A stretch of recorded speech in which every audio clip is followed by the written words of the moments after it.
Hello, everyone. Thank you so much for joining us for Patio Gardening for Beginners. My name is Miller Coffee, and my pronouns are they, them, theirs. I am a volunteer at Piedmont Environmental Alliance, and I am going to be facilitating alongside our host for tonight, Kaitlan Arndt. We are so excited to share this program with you because we know that gardening can be really kind of mystifying, especially for those of us that live in small spaces. And so I'm really excited to introduce our host, Kaitlan, who is the chief gardener at Wild Roots Market Garden. Some just base rules for tonight's event are if you have a question, please pop it in the chat. Kaitlan is going to be answering some questions toward the end. And please be courteous of Kaitlan and all of our guests when you're asking those questions. If you are here on Facebook Live, welcome. We know that this event sold out really fast. So even though you're not here in the Zoom webinar, please pop your questions in the comments. I'm going to be feeding those to Kaitlan throughout tonight's event. And without further ado, I'm going to hand it over to Kaitlan. One more thing first. Sorry, Kaitlan. I do want to remind you all that tonight's event is part of Piedmont Earth Day Fair. Piedmont Earth Day Fair is the largest Earth Day event across North Carolina. We usually host around 10,000 people each year at the Winston-Salem Fairgrounds, and we went virtual last year due to COVID, and we reached even more people than ever. Last year, we reached about 50,000 people with our virtual events and programming, but we do environmental advocacy all year long. You know, in addition to the Earth Day Fair, we teach over 4,000 students in Winston-Salem Forsyth County School about energy and water conservation. We advocate for environmental policies and practices at a local level. And we also encourage businesses through our Green Business Network to do their part in being more sustainable. And so as part of this event, we are going to ask you all to join us for all of the events in our program lineup. We have awesome on-demand programs for kids coming available every single day. We have live webinars every single day. And just to attend those live webinars, just make sure that you do go ahead and register via Zoom.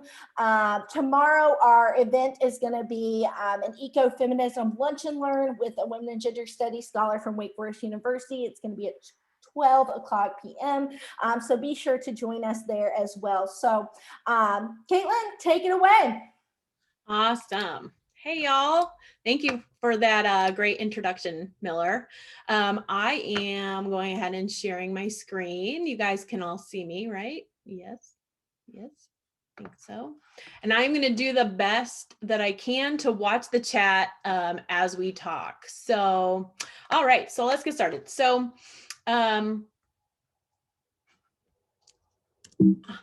Miller, oh, sorry. Nope, we're all good. Okay, so this is the agenda that we're going to talk about today.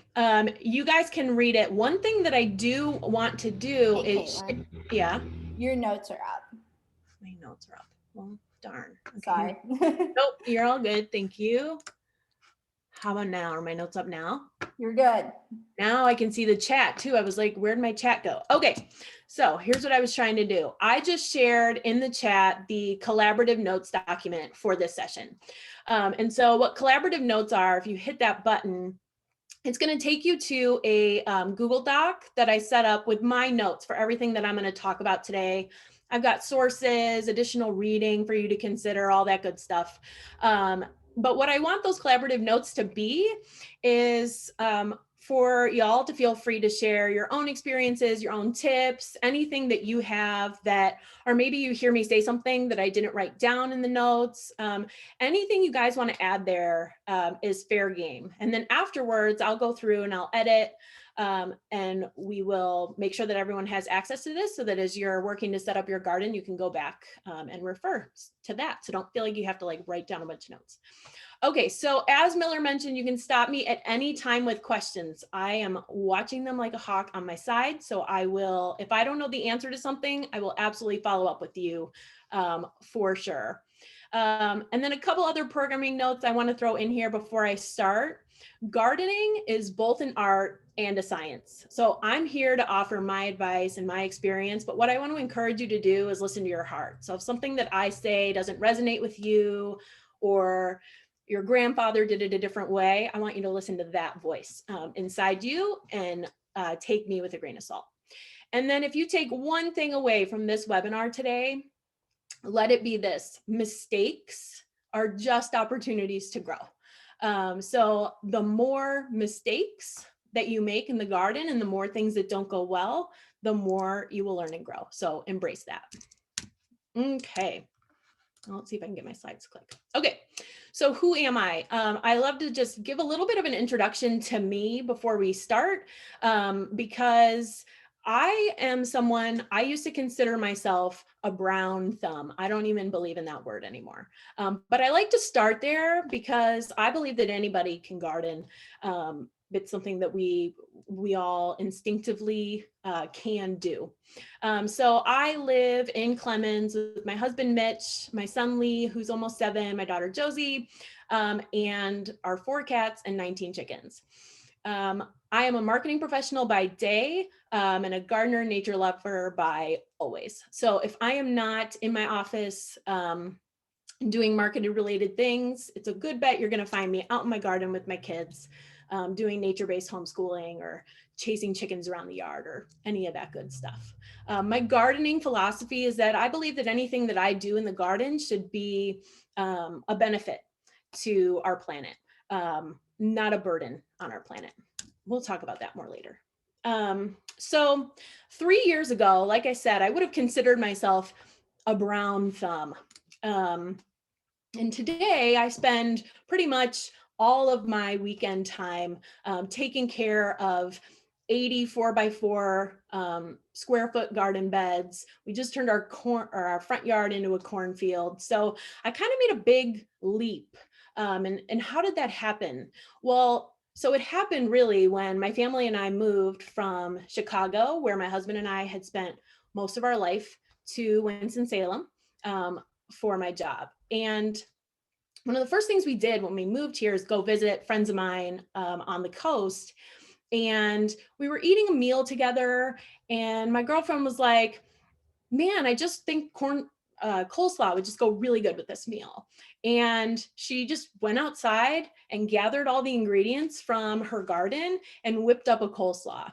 And where I come from, you know, around here in Winston-Salem, you drive around and you see beautiful gardens and cornfields in front yards and all that. But where I'm from, that's not, if you want coleslaw for dinner, you better hope you went to the grocery store and got the ingredients, because that's just kind of how it is in the suburbs of Chicago. So my husband and I were really moved by that experience. It sounds like a little thing, but for us, it wasn't. And on the way home, we decided, okay, we're just gonna give that a try. And so we did, and the rest is history, I guess, as you would say.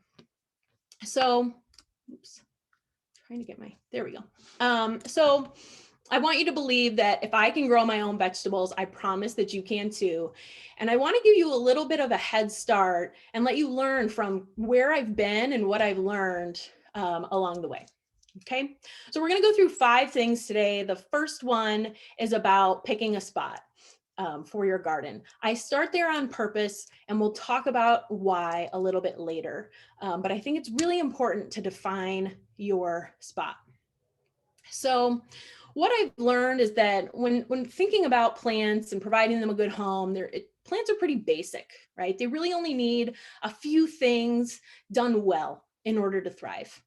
They need sunlight, they need water, they need nutrition and healthy soil. They need you to be aware of their microclimate, especially when you're talking about a patio, balcony, rooftop garden.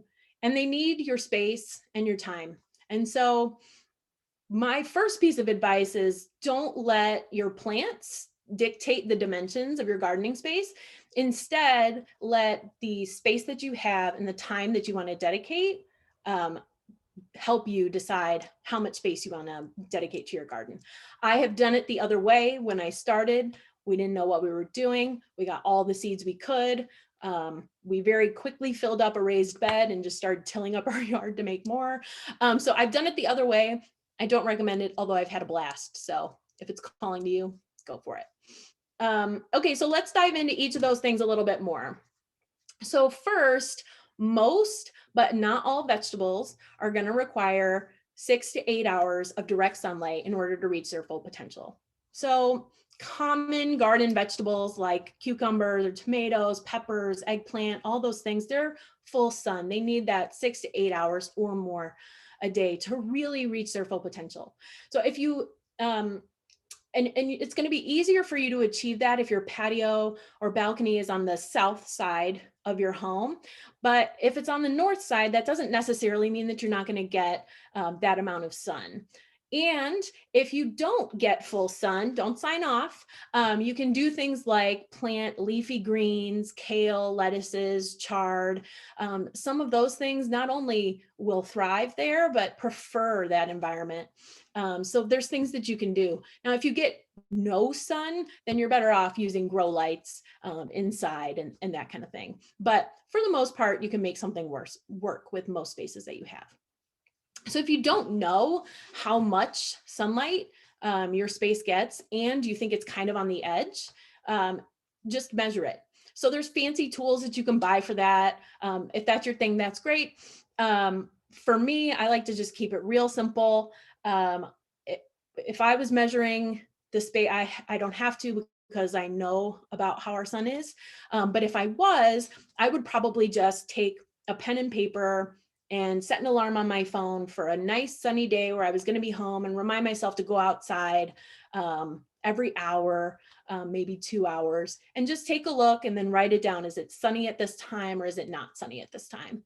And then at the end of the day, if you get to that 6 to 8 hours, then you're good. And if you do that now, you're going to get a little bit more sun in the summertime. So if you have 5 hours now, you're probably still okay for some of these sun loving things. All right, and then you're going to need to do some watering, especially on a patio or balcony or rooftop. When you're growing in containers, watering is something really important to consider. So you want to make sure that when you're choosing your space, that you have water nearby. And so if you don't have, like if your spigot isn't right near your patio, or your balcony, that's okay. You can do things like rain barrels, soaker hoses, and of course, a watering can is always an option as well. We'll go into some more supplies and thoughts around water in a little bit, but it's something to keep in mind. I also want you to get to know your space. So the microclimate of your space is going to be different in a patio or balcony garden than directly in the ground, for example, or in other parts of your space. So some easy ways to think about this, because containers don't have the ground to insulate them, that means that they're going to be more susceptible to cold, like we're going to have over the next coming days. If you have plants in containers, you're going to want to bring them inside for these cold nights that are coming up here in a second, because container soil is going to just get cold easier because it's outside of the ground, right? But the same thing is true in the heat of the summertime. The soil in a container is going to dry out even faster than what would happen in the ground. You also want to consider the elements like wind, especially if you're growing on a balcony or a rooftop. That's going to be really important. And then be mindful of foot traffic, neighbors, kids, pets, whatever. You want to make sure that humans can coexist with your pots. You don't have breakage and other problems. Okay, so I want you guys to be realistic with how much space and time you want to dedicate. If I have garden friends that are on here, they will probably laugh a little because they know that at least for the last few years, my philosophy has been go big or go home, and for my own personal garden. And that's great. Maybe you're sitting on this webinar, maybe you've been so excited that you just want to like get started gardening right away. And you want to grow lots of things. Do that. I've had a blast doing that, right? But know that the bigger you start, the more likely that you are to encounter things like vegetables not reaching their full potential, or maybe pests, but you didn't really notice them in time because you you weren't able to see every little detail. I've experienced those things, and that's okay. And that's not a problem. What I don't want you to do is start big and then think, man, I'm just not a good gardener because whatever. Maybe you just needed to scale back a little bit, and that's okay. Or maybe you're just here and you're like, I just want to find some sort of way to like help my kids realize that spinach and broccoli taste good, or I just want some pesto and some tomatoes because man, they're so good in summertime, or gardening's fun, but I have like 50 other hobbies. So like, then maybe you just start with a couple plants. So being realistic, that's really important. Leave yourself room to live your life with your garden. You can always expand later. So once you've decided where you want to grow, I want you to measure and write it down. That's going to be really important as we get into these next steps. Let's see. It looks like I've got a question from Marquetta. I have a shady patio in Ohio and I purchased 30-gallon grow bag. Should I start with small containers indoors? I guess it depends on how shady your space is. If you only get 3 to 4 hours of sunlight right now, then yeah, probably. Unless you want to do things like 30 grams. Wow, I don't know. I'm not sure how big that is. If you can carry 30 grams and you want to move it around, 30 gallon, not grams. Wow, my husband's so embarrassed with my my measuring skills. He's watching right now and I'm sure he is. 30 gallon. Yeah, well, then yeah, I'd probably start inside if you get 3 to 4 hours only. If you get 5, you'd be okay, especially growing greens, which I love growing greens. One of my favorite things, like lettuces especially. Okay, so now we're going to talk about the supplies that you need to get started. I've got great news. You don't need a bunch of supplies. You can get a bunch of supplies and supplies can be fun, but you don't need a bunch of fancy tools and gadgets to garden. The most important thing you need besides soil and plants, of course, is containers. We'll talk about soil and plants here in a little bit, but right now I want to focus on containers. They're really important. And what you choose is going to depend on a few things, right? It's going to depend on the dimensions of your space. It's going to depend on the microclimate of your space. It's going to depend on it's going to depend on your budget and your desire to DIY or upcycle things that you already have, right? Aren't lettuces really hard to wash well? Yeah,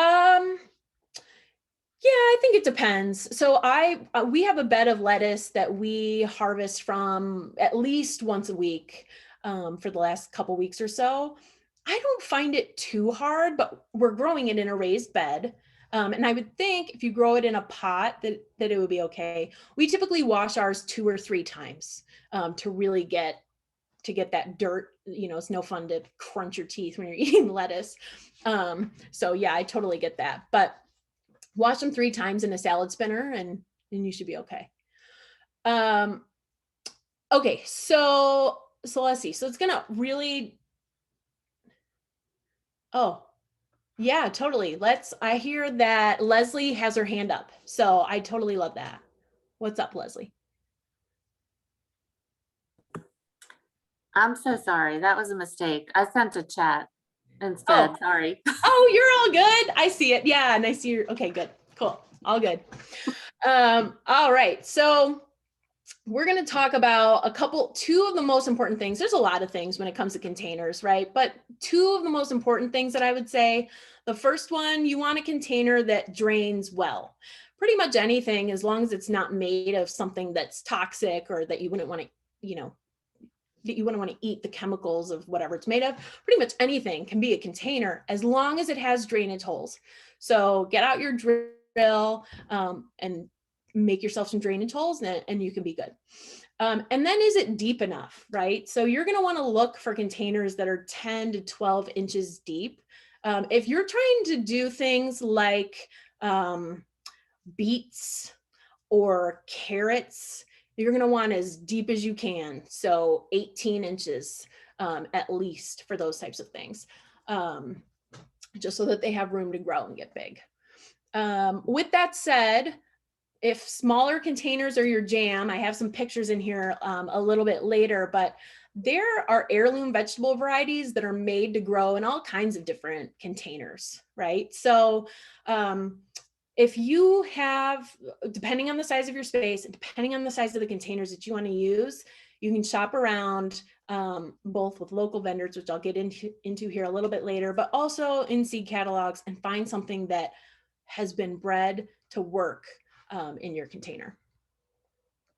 We have a question about, is it better to overwater rather than underwater? What is the right proportion? Yeah, I love this question. And I'm going to talk about it a little bit later, actually. So I'm going to hold on that one because I am going to get to it. I think I'll do it better when I'm in that section. So raised beds. So raised beds are a great solution because it's easy to do things like square foot gardening, which we'll talk about more in a little bit. Companion planting, which is growing different types of vegetables and flowers together. It's easier to retain more water in your soil. So, which actually, this is a great time for me to answer your question about water, because while we're here talking about raised beds, the bigger your container is, if you have the right soil, which we'll talk about in a little bit, the better able it's going to be to hold and retain that water. I would rather you overwater with well-draining soil than underwater. And in terms of what is the right proportion, so my rule of thumb is I like to just go and stick my finger about an inch down into the soil in the raised bed or the container. And if it's damp, then it's okay. I might wait a little bit longer to water. If it's dry, I'm going to water it right now. So that's kind of, because it also depends on, it depends a lot on your containers, and it depends a lot on your vegetables, and it depends a lot on your weather too. So I hope that answered. One other thing that I want to talk about too is in that collaborative notes, there's a lot more detail, a lot more links, and a lot more sources and competing perspectives. So definitely check that out as well. All right, let's see. Okay, so now we'll talk a little bit about pots, hanging baskets, window boxes, whatever. This is a wheelbarrow that my neighbor was throwing away, and my husband last year for Mother's Day rescued it and put some drainage holes in it and turned it into a little container for me. Smaller containers, hanging baskets. We have hanging baskets that we grow strawberries in. And I love it because I'm able to, when there's a frost that's coming, I can just grab the container and bring it inside, super easy. Containers also, if they're smaller, it makes it easier for you to, move them around into places that get more sun. And then the other thing is just bigger is better when it comes to pots, but I don't want to discourage you. If you have smaller containers, I still want you to give it a go. Okay.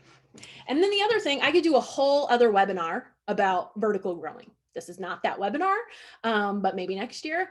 But this is, vertical gardening is one of my favorite things, especially in small spaces. It's a great way to make better use of the space and grow up. And anything can be a trellis. I am a huge fan of recycling and upcycling. What you're looking at in these pictures here is my daughter's crib. When she outgrew it, we turned it into a trellis for cucumbers and melons last year.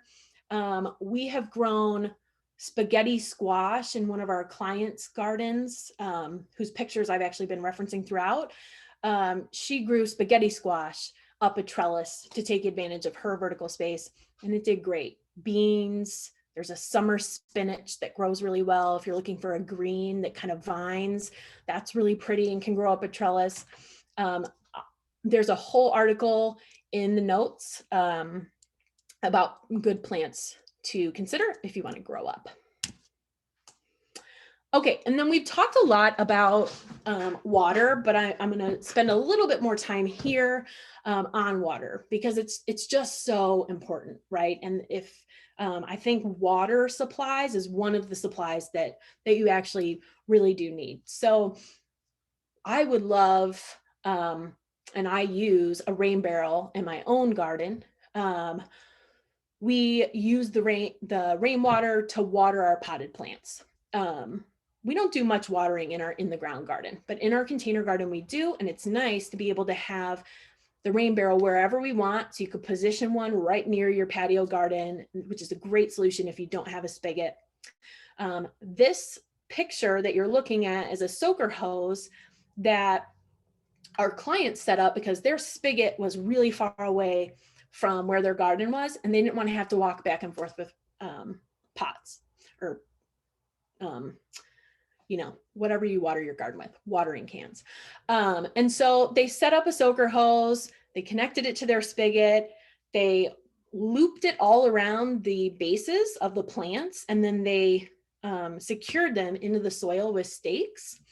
And that way they could just turn on their spigot, give it some water, turn it off, and then they were good to go. So that's a great option, a soaker hose, if you don't have a spigot near your patio. The other thing I'll say, when you're growing on balconies or rooftops, be considerate of your neighbors. If you're watering right and your soil is well draining, you will have leakage. And that's okay. You can do things like double potting.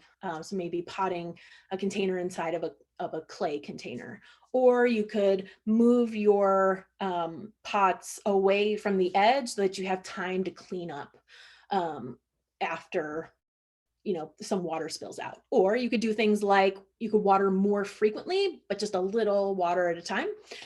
So that's an option as well. Okay, so we made it to my favorite part, which is deciding what vegetables to grow.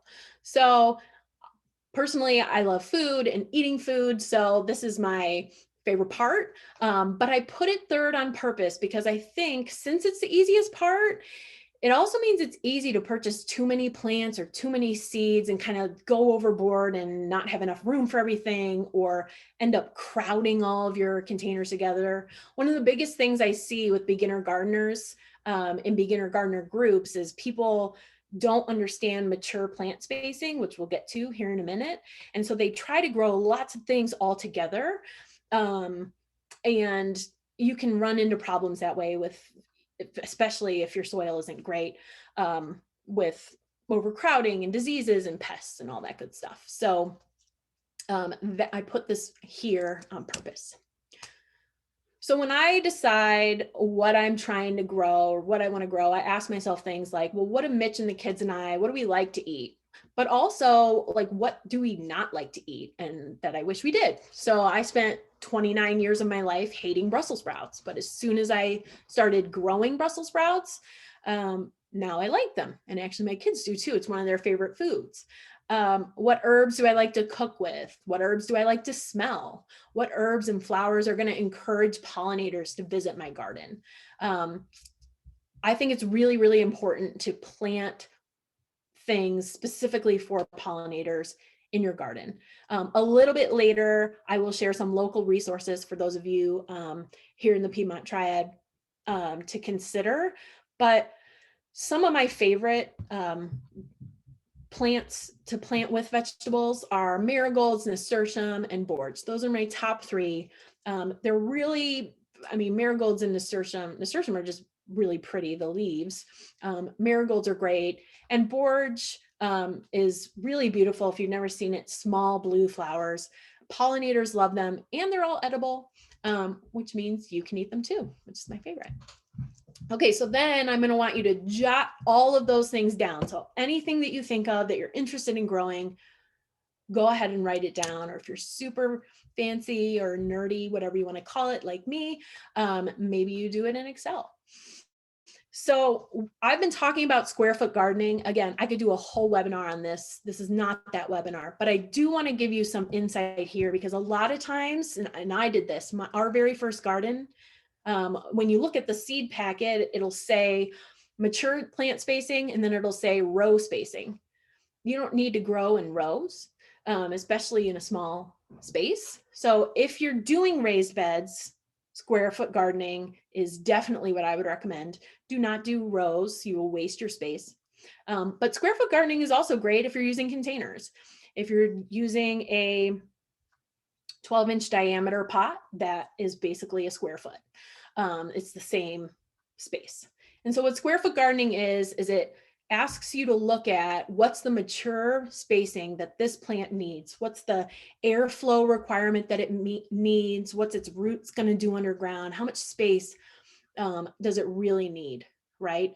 And so I'm going to want you to write all those numbers down too. So you have your list of vegetables that you're interested in. Look up about their mature plant spacing.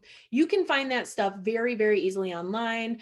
There's a cheat sheet in the collaborative notes as well that you can reference, but this kind of looks like a lot of math up here, and it is, but square foot gardening is very simple, and eventually the math becomes easy. So basically how to think about it, something like Swiss chard, it requires about 4 inches of space, maybe a little bit less.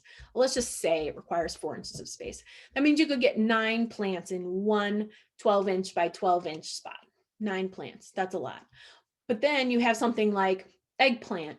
Typically, eggplant needs 24 inches of space, which means you're going to have 1 plant, but you're going to take up 2 spots. Now, with that said, this is important because there's different varieties that are different, right? So last year I grew an eggplant called Patio Baby, and it was meant to be grown in small containers. It didn't need 24 inches of space. I think I grew it in one 12-inch by 12-inch spot. And actually I grew another one in a smaller container. So you can find varieties in seed catalogs and at local nurseries that will meet your needs.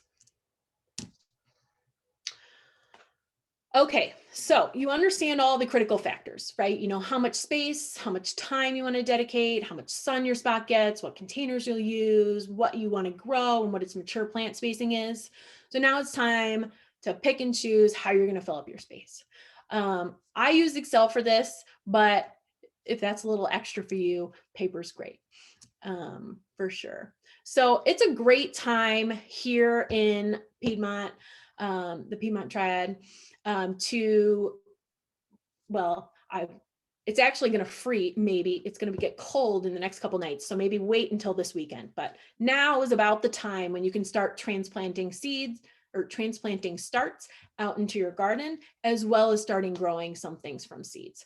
So this is a great time. You are just in time. And so just another quick programming note here.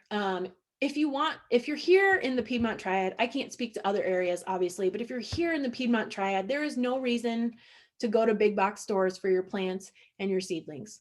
We have so many, too many for me to list, so many people doing wonderful work that's protecting our planet and protecting our local environment. And they are eager and willing to sell you beautiful plant starts that are going to do great in your garden. So we'll get more into that here in a couple minutes. But I encourage you wherever you are to seek out local farmers for your starts. And if you choose to start from seeds, I'm going to highly encourage you to choose open pollinated seeds or heirloom seeds. And so what does that mean? So typically what you're going to find if you go into a big box store, not always, but a lot of what you're going to find is hybrid varieties. And so a hybrid plant is when they cross 2 varieties and it results in a plant that will grow and fruit and be delicious and beautiful. And then if you tried to save the seeds from that fruit, you couldn't just plant them in the ground and grow them again next year. That's why they talk about a lot of times you can't just plant things that you get from the grocery store, because a lot of them are hybrid varieties. An open pollinated variety is a seed that will grow the same plant year after year after year, assuming that you isolate it from other like if you're growing tomatoes, you just don't want multiple tomatoes altogether. If you keep them separate from other varieties, they will grow the same plant year after year, which means that you can save money. And we have a question about does heirloom seeds also mean they're organic and non-GMO? I don't know exclusively that the answer to that is yes, but most of the time, yes, that is correct. And I'm going to recommend 2 seed companies later. So True Seed and Southern Exposure Seed Exchange that sell organic, non-GMO seeds. Not all of So True seeds are organic, but they are marked when they are not. So I absolutely recommend that when you're looking for seeds, you explore seed providers that are specialized in open pollinated and heirloom varieties. And heirloom variety is just one that's been passed down for generations. The reason why it's so important, in addition to what to Marquetta's question, another reason why it's so important is because it protects genetic diversity. If we all just started growing all the same exact variety, there would be so much less diversity in the garden. We could lose those species. And I love too many heirloom species to even consider that to be an option. So I highly recommend that you work with those kind of seeds. And then when in doubt, I'm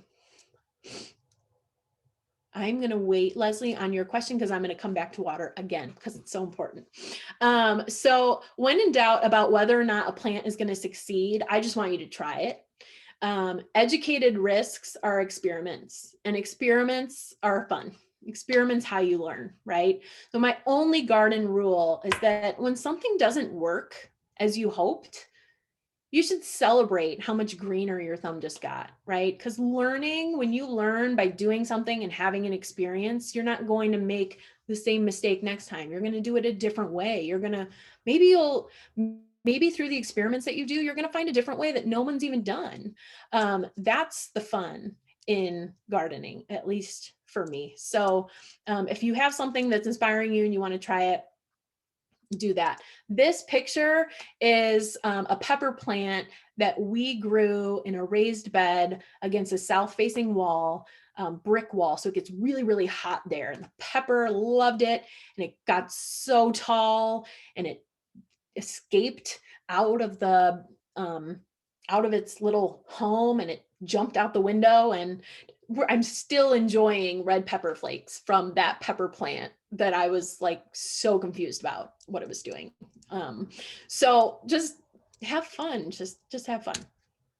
Okay, so we're going to spend a little bit of time here talking about soil because soil is so important. Healthy plants start with healthy soil, and especially when you're an organic gardener and when you're not spraying not spraying for weeds and not spraying for pests, you want to give your plants the very best start that you can. And healthy soil is how you're going to do that. Healthy soil drains well, it retains water well, it has healthy organic plant nutrition. I said I only had one garden rule, but I have two. The second one is just don't put dirt or even great soil, if you think it's great, from your garden into your containers, because I've done this because I used to not like to spend money on dirt. But don't do it, because you're going to have soil that just here in the Piedmont Triad, it's probably going to be clay, although there's lots of different soils, but it's probably going to be really clay. You're going to it's going to sit there and stew in water because it can't get rid of it, even if you have great drainage holes in your containers. And even if it's great soil, we had the previous owner of our home had a compost heap and we got soil from there. And I was like, this is going to be great. This is going to be awesome or whatever. But what ended up happening is I just brought a bunch of pests into containers from the garden. I brought disease that was in the garden soil. I brought pests that was in the garden soil, and I just brought it to my containers. So if you splurge one place in your garden budget, let it be on your soil. Yes, Marquetta, I am going to talk about fertilizer, but only a tiny bit. And I'll tell you why in the next slide. And I don't want to forget the rain barrel question either, but I'm coming back to water, so I'll get it. Okay, so if you want to get your hands a little dirtier and you're super nerdy like me, then maybe you mix up your own soil. So we did this last year. We mixed up our own soil using a recipe from Joe Gardner, who is in those collaborative notes. And it was so much fun. And we did it with all local ingredients as well. So what the mix was, and this was for a raised bed that lived on a patio. And I know it was good because the raised beds that had this soil mix, the plants that were in there were like twice as large as mine that were in the bed in the ground, even though we started at the exact same time. So the mix is, so you're going to want to do some math to determine like how much soil do I actually need based on the volume of your containers that you're using. And then from there, 50% high quality topsoil, which if you're local, I got mine from Black Sand Landscaping. 30% high quality trusted compost. When you buy compost, know that it's someone that you can trust. Know that they're not including, maybe animals that were raised on pasture that was sprayed, because then you could hurt your plants with the remaining chemicals. So high quality compost. I use Carolina Dynamite compost from Gallon's Family Farm based out of Moxville. And then 7% each of mushroom compost, cow manure, and pine ground bark. I got mine from Daddy Pete's Plant Pleaser, which is another organic company based out of North Carolina. With that said, if that's not your thing, don't worry. Daddy Pete's makes potting mixes, raised bed mixes. They got you hooked up. When I went and was buying all the stuff that I needed for this, they're like, we make and sell a mix. It's like exactly what you're doing in bags. And I was like, yeah, I know. So yeah, pre-made mixes are good, but make sure that you're choosing organic and local if possible. Find a craftsman who really knows what he's doing or she's doing, and support them. Okay, so a little bit about soil amendments, Marquetta. The reason why I'm not going to talk a lot about soil amendments is partly because we have 17 minutes left, but also because it really depends on what you're growing. So like lettuces, herbs, they don't want fertilizers, or if they do, they want like just a very small amount, versus something like tomatoes, which are really heavy feeders, they want more. And so how you feed your soil, it really depends on what you're growing. It depends on if you've got bigger containers or smaller containers. But in my garden, I choose organic, sustainable amendments from trusted sources, which if you're local, I have a list and we're getting to it. But if you're not local, what I recommend that you do is reach out to a local farmer or a seller of organic soil amendments, a nursery, a garden store, and get someone's perspective. Tell them about what you're growing. Tell them about your varieties or the things that you're having. In our garden, my husband does more of the fertilization, but we use fish emulsion, and he uses it maybe a couple times a summer to give things a little boost. And then one other thing in the same vein as nutrition and soil health is cover cropping.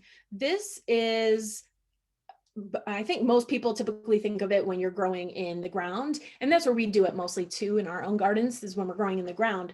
But we also use cover cropping in our raised beds and our larger pots that we have. And cover cropping, that's not something that you're going to do now. You could grow summer cover crops, but we grow an overwintering mix from So True Seed, and we grow that at the very end of the garden season. So when everything else is coming out in the autumn, we go ahead and put cover crop mix in. It's basically a bunch of grasses and things that fix nitrogen. They keep living roots in your soil. They support microorganisms over the winter. They help your soil retain water, because what you're going to do in the spring, after those plants overwinter, you're going to cut them, mow them, whatever. It depends on your situation, like what your materials are, but you're going to cut them back and then shred them and then turn them over into your raised beds or your containers, cover them with maybe a little layer of compost, and then let them just sit there and disintegrate and let all the good stuff eat them up and digest them for 2 to 4 weeks. And then you're going to have soil in your raised beds or containers that's lighter, that has nitrogen that plants can use for the next year. It's going to have more biomass. It's going to be better able to retain water. So there's a lot of good reasons to cover crop.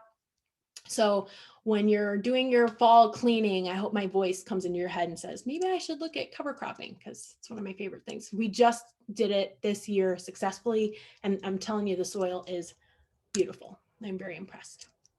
Okay, and then I'm gonna spend just a little bit of time talking about how to care for your patio garden now that you have a good idea of how to get it set up. So first things first, you are going to make mistakes in the garden. You won't get everything right. You'll encounter many things that you didn't see coming. That's okay. Celebrate it. It's part of the process. A big harvest is nice. And believe me, I love to take beautiful pictures of a big harvest and eat delicious food. But it's so about the process to me. It's about that connection that you get to the wider environment. And I think that more of us are going to need to form that connection, whether it's through gardening or hiking or anything else. More of us are going to need to create that authentic connection with our planet if we're going to want to turn things around. So really, when you're thinking about gardening, don't make it just about the harvest, make it about the process too. And spend time with your plants, just a little, like just visit them every day. Your plants are going to tell you when something is wrong. They're going to turn yellow, they're going to wilt, they'll have holes in them, whatever. Observe, research, don't give up. No matter what, plants are resilient. They're more resilient than you think. So stick with them. Okay, and let's get back to watering. So be really mindful about how you water your plants. I know you get it. We've talked about watering a lot, but it's really, really important. With rain barrels, our rain barrel does not, well, shoot. I mean, we got a lot of mosquitoes in our yard, and I guess I can't say that the rain barrel isn't part of the reason why, but I don't think so, because of the netting that we have.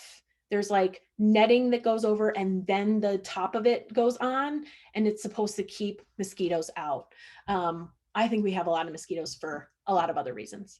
So as long as you don't just, we use it a lot, right? It rains and then we'll water our potted vegetables with that. As long as you don't let it just sit there, you're going to be okay.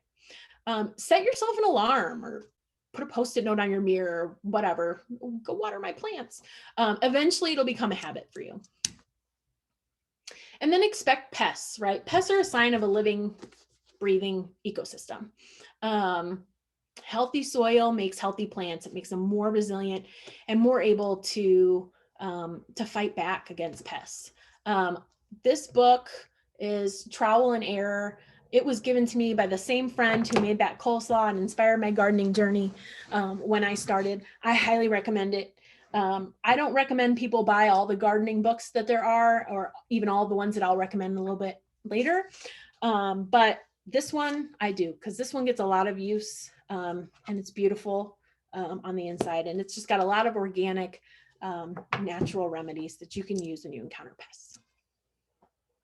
Okay, so above all else, just have fun and don't give up. 5 steps: choose a spot, get your containers, decide what to grow, invest in your soil, and just start growing.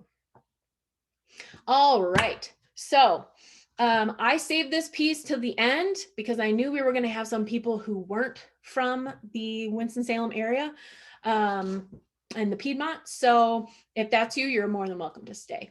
But we're going to get into some local people now. So Julie, I want to answer your question right now, since we are kind of still on the topic of water. You do not want to, it's okay to water your plants in the heat of the day if you are don't just take a hose and water them, because yes, then you will burn them. But if you take a watering can or you use a soaker hose or something and you're able to get down to the base of the plant and not touch the leaves with water, then you're okay to water in the middle of the day. I water in the middle of the day sometimes, but I have also burned a plant. Actually, I just did it the other day, which is sad. So anyways, okay. So local places. Oh, and I wanted to say if there's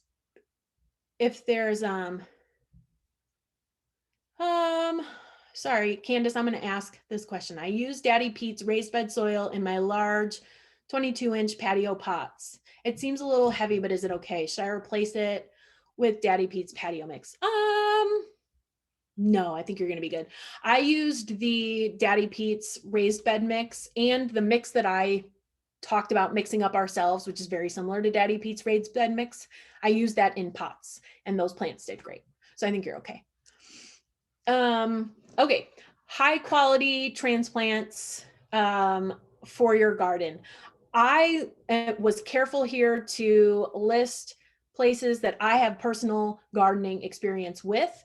If you are here and you are local, please share your recommendations in the comments because I know there's so in the chat or in the collaborative notes, because I know there's so many that I didn't get to. Cobblestone Farmers Market. Look for Rail Fence Farm. He's a great guy. First broccoli I ever grew was one of his starts. Piedmont Triad Farmers Market in Colfax. Tons of farmers there selling great stuff. Let It Grow Produce. If you don't know Becky, you need to know Becky. She's a total local food advocate, one of my personal heroes. And this time of year, she offers plants for delivery, which is about as dangerous as it sounds, if you are me. Elderberry Creek Nursery in Pofftown. They specialize in native and eco-friendly plants. So if you're looking for flowers to include in your patio garden that are going to bring pollinators and encourage them to come pollinate your plants, consider native options and talk to the folks at Elderberry Creek to make that happen. Blanket Creek Herbs and Edibles in Clemens, also known as Fred Pegram. He lives 4 minutes away from my house, which is very, very dangerous. He's an amazing guy, super nice. This time of year, I believe he's open every Saturday and Sunday from 10 to 3. The link for him is his personal Facebook page. That is the best place to get him. Message him on there as well. But he posts publicly when he's going to be open. Interesting question about, is there any special types of worms to help keep the soil healthy or for compost? You know, I'm going to look into that because I don't have experience with like bringing in worms to our space. They have just been there, but I'm going to look into that one because that's a good one. I don't always go to King to buy my plants, but when I do, it's because I'm going to Plum Granny Farm for their summer plant sale that's coming up on April 30th. Plum Granny Farm has amazing soil amendments. So if you need soil amendments or want to learn more about organic soil amendments, go to their plant sale, get some plants, and ask Cheryl and Ray to tell you about their soil amendments. They are a certified organic farm. They know what they're doing. I love them. Check out Mitchell's Nursery while you're there as well, also in King. Here are the seed companies that I recommended earlier for open pollinated seeds. Even if you don't think you're going to grow from seeds this year, just click on the links and get yourself a free catalog and let them change your mind. Local high quality soil and soil amendments. Daddy Pete's, my favorite. Carolina Dynamite from Gallon's Family Farm, also my favorite. They have a great residential composting program. So check that out on their website as well. If you don't compost at your home, maybe you can residential compost with them. Plum Granny Farm, organic soil amendments. I talked about that. Riverside Farm and Garden Supply in Pofftown. We just stocked up on Daddy Pete's products from them this weekend. And then add some personality to your garden with interesting containers and pots. One of my good gardening friends, Tina Keaton, owns Plant Love. Follow her Instagram, find her around town. She's got booths. And one of the reasons why I love her is because she was like, girl, you got to tell them to check out estate sales, yard sales, garage sales, like all the places, because you can find very affordable, very unique, and very cool pots for very affordable prices. Okay.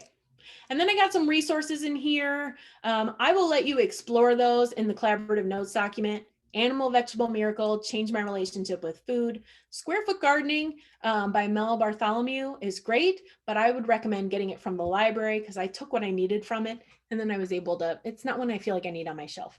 Trial and error, get it, it makes me happy. And then On this one, the one I'll highlight is Amazon Prime Video, Big Dreams, Small Spaces. I watched this when it was on Netflix with Monty Don, a UK gardener. It's a great show, and it's called Small Spaces, but he's inspired me in all of my spaces. So how about that? All right, and I think I got most questions along the way, but feel free to ask some more if you got them. Otherwise, I'm going to say a big, huge thank you to the Piedmont Environmental Alliance for inviting me to join you today, and for all the great programming that they're offering all week. My kids are thrilled. My son especially is excited to learn how to grow some edible mushrooms, which his dad does not like, but mom is very excited about too. So definitely check out all their stuff. Consider donating to the fair. If you're local, Piedmont Environmental Alliance just does so much great work. I was honored to be part of their Giving Gardens program last year. It's just such good stuff. Support them. Thank you so much, Caitlin. It was awesome to have you. And like Caitlin said, Piedmont Environmental Alliance is a local nonprofit and definitely needs your support. We have a membership program, so please consider becoming a member and definitely consider joining our upcoming events this week. I am sending in the chat a link to our event tomorrow. So if you're interested in that, be sure to register. And thanks all for coming and have a great night. Bye-bye, y'all. Have a good one. Bye, everyone.